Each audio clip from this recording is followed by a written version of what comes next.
तो आज का हमारा विषय है पहले शहर और कैसे मेसोपोटामिया ने सभ्यता की पूरी किताब ही लिख डाली।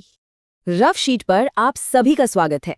चलिए आज चलते हैं 5000 साल पीछे, एक ऐसे पल को समझने जब इंसानों ने कुछ ऐसा बना डाला जिसने हमारी दुनिया को हमेशा हमेशा के लिए बदल दिया।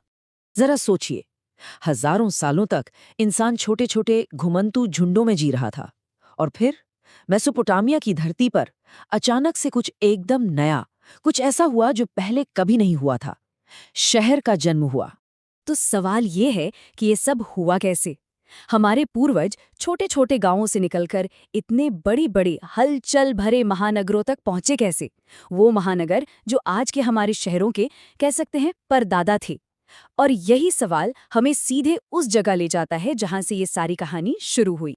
तो इस सवाल का जवाब खोजने के लिए चलिए चलते हैं मेसोपोटामिया की यात्रा पर, वो जगह जहां इंसानी सोच और मेहनत ने एक रेगिस्तान को जीती जागती सभ्यता में बदल दिया। और यहीं पर मेसोपोटामिया की असली जीनियस दिखाई देती है।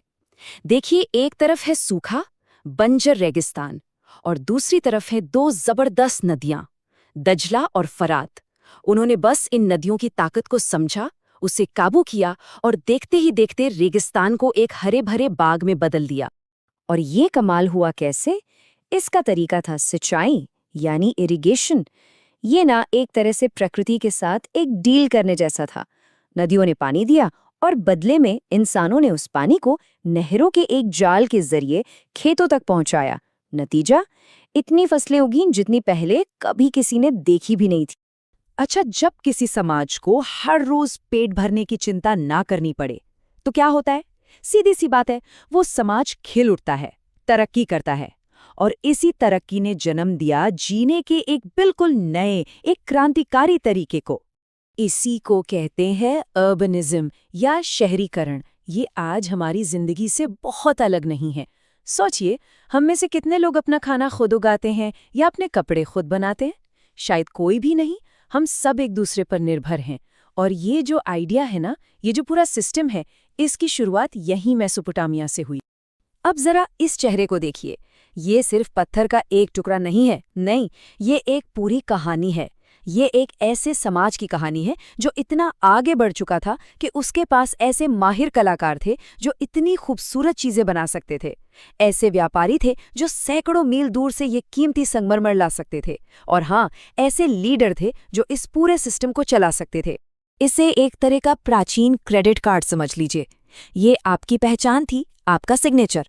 ये कहने का एक तरीका था, सुनो, ये चीज मेरी है और इस पर मेरा हक है। यहीं से व्यापार और प्राइवेट प्रॉपर्टी का आइडिया कह सकते हैं कि पैदा हुआ। लेकिन जैसे जैसे शहर बड़े होते गए, एक बहुत बड़ी प्रॉब्लम सामने आ गई। हजारों लोगों, उनके सामान, उनके लेन देन, इन सब का हिसाब किताब कैसे रखा जाए? इसके लिए एक नई टेक्नोलॉजी की जरूरत थी, और वो टेक्नोलॉजी दुनिया बदलने वाली थी। लिखने का आविष्कार कोई एक दिन में नहीं हो गया। ये धीरे धीरे विकसित हुआ। शुरुआत हुई चीजों के सीधे साधे चित्रों से, फिर ये कील जैसे निशानों में बदल गया जिन्हें क्यूनिफॉर्म कहते हैं, जो असल में आवाजों को दिखाते थे। और फिर अचानक कुछ भी लिखना मुमकिन हो गया। कानून लिखे जा सकते थे, इतिहास लिखा जा सकता था, यहाँ तक कि कविताएं भी। ये सिर्फ एक कहानी नहीं है, ये इस बात का एक जबरदस्त उदाहरण है कि लिखना पढ़ना इतना जरूरी क्यों था। जरा सोचकर देखिए, आज के जमाने में बिना टेक्सटिंग या ईमेल के कोई जरूरी मैसेज दूर तक भेजना कितना मुश्किल होता। बस लेखन ने उस जमाने में यही काम किया और बड़े बड़े साम्राज्यों को चलाना मुमकिन बनाया। ये शब्द सिर्फ एक राजा के नहीं है जो मिट्टी की कुछ टैबलेट्स इकट्ठा कर रहा हो। नहीं, ये वो पल है जब इंसानियत की याददाश्त का जन्म हो रहा था। पहली बार हम सब अपने ज्ञान को, अपनी जानकारी को आने वाली पीढ़ियों के लिए संभाल कर रख सकते थे। ये उस जमाने का इंटरनेट था, समझिए।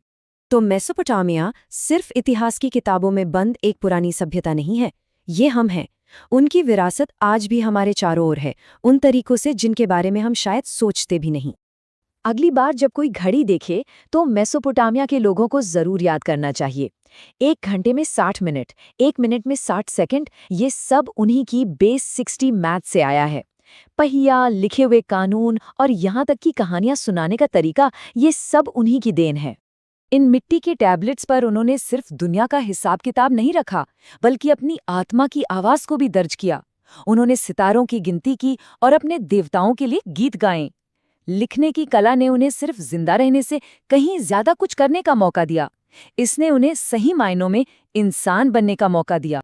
देखिए, मेसोपोटामिया के लोगों ने अपनी दुनिया की प्रॉब्लम्स को सॉल्व करने के लिए शहर बनाए, लिखना सीखा और कानून गढ़े।